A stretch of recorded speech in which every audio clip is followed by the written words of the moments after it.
Jackson, good job. I think you really enjoy acting. Do you? I have a feeling you really like it. And it shows. That's super important. You care about what you're doing, and that's great.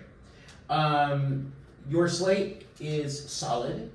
I had an idea of who you were as a person just by the way that you spoke. Never stop doing that. Always remember your slate is only 7 seconds, but that's a chance to show how fabulous you are. Okay, so rock on. You did well with that. This is the Viper's Nest. What is it from? It's from Dodd Sees God. Okay, so this is kind of a heavy monologue, Yes. right? Really heavy. So plays and shows, musicals and things like this, they are actually written because it is the most important days of those characters' lives. That's why it's written. That's why it's written. They didn't write about this character's year prior. They're writing about these days. They're the most important days. So raise the stakes even higher, if that makes sense. This is super important. You can lean into that. I mean, what you're talking about is like, it's kind of traumatic, like this is some really, really heavy stuff that you'll remember for the rest of your life. This character remembers for the rest of their lives. So the impact of when the lines are being delivered are very heavy, okay? Raise the stakes. And you did, but we can go even more with that. I think you can, you have good projection. You have good diction. Obviously, you're coached well. So good job on those things. I did think like, okay, great, I can understand what's happening here. I think you could afford to slow it down at times, especially in a monologue like this. And I struggle saying that to people. Like, who really wants the actor to slow down even more? But I think in this one you can. Always identify what's happening here. Is this a drama? Is this a comedy? And obviously you know what it is. But once you identify those things, you can lean into it a bit more. I think your focus could be adjusted a little bit. It needs to be a bit more specific. Who were you talking to here? CB. And who is CB?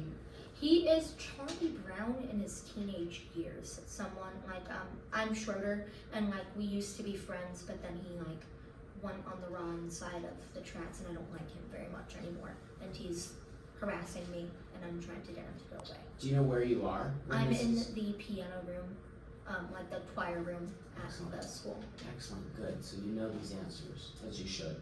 Those things are going to affect the way that you deliver the monologue. So as long as you know that stuff, that's great. Just keep physically, for eyesight purposes, see more specific.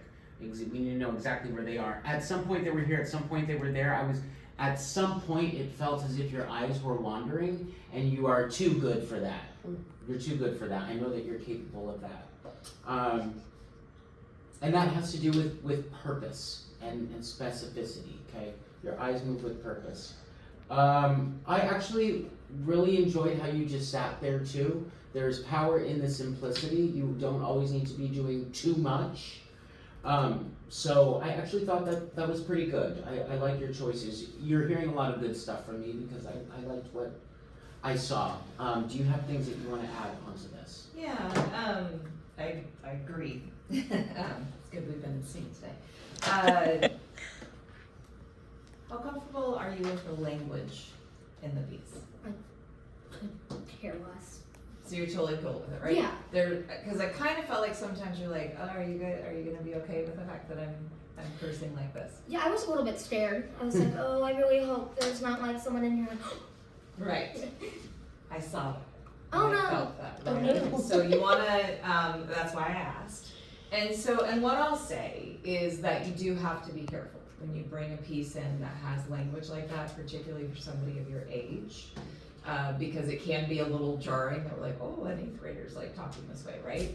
If I had a 20-something, 30-year-old, whatever, I wouldn't think anything of it. But unfortunately, that's what we think. Not saying you can't do it. I'm saying know the crowd of the audition that you're going for, right? And the character that you're trying to sell and play. I would say if you're doing this as a general audition, to go in for like anything and you don't really know that the character is supposed to be really gritty and, you know, has that type of a mouth and that sort of thing, I would actually recommend changing the curse words, and just saying crap or, you know, Right. yeah, that sort of thing, just because it does take us out a little bit as auditioners, unless that's really what I'm looking for. Do you know what I mean? Again, I don't think there's anything wrong with it. I know that kids your age talk that way. But you never know who's in the space, right? So just make sure it's appropriate for the audition that you're going for. And it's such a great monologue that I'd be okay with the fact that you change the curse words.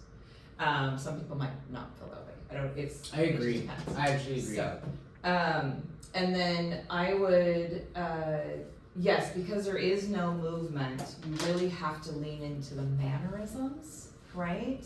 So really commit to when he's leaning forward, when I'm leaning back, right? Because that gives me an attitude, and that's the equivalent of stepping forward into something and stepping back. So I need you to play with that a little bit more of how he's moving within the seat, right? So I'm speaking of Schroeder, right? So, and if it's the folding the arms, and really take that time, we're out of time and I apologize that you're not gonna get to do it for us, but hopefully this feedback is that when you are, after you do your slate, take your second, don't rush it. Look around the room, see Lucy, see so-and-so, you know, and see all the different characters, how you feel about every single one of them.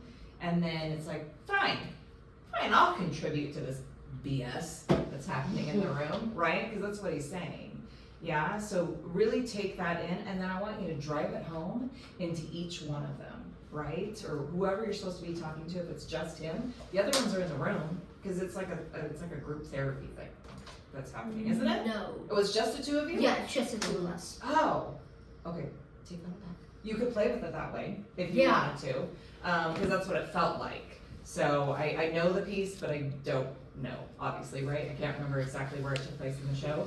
So play with that if you want to, but really see him and drive it in and play with the physical to intimidate him, or when you become a little less confident or whatever, or when you just really want to stick to him, yeah? And maybe you come forward on your knees and really deliver the last moment really means something. It's not solid right now. And what I really want to know is that last moment, what does he say to you afterwards? Does he start crying? Does he get up and walk away? Do you know what I mean? And there's nothing you can say to show us that, but how you physically react, your breath, everything that you do is going to tell me what happens next. Does that make sense? Mhm. So the moment before is just as important as the moment after, and you have to sell that to us. Does that make sense? Yes, yeah. Cool. Wonderful. You got a great gift. You are smart. Yes. You're a really smart actor. You're very wise. There's an old soul Yeah. above that. Yes.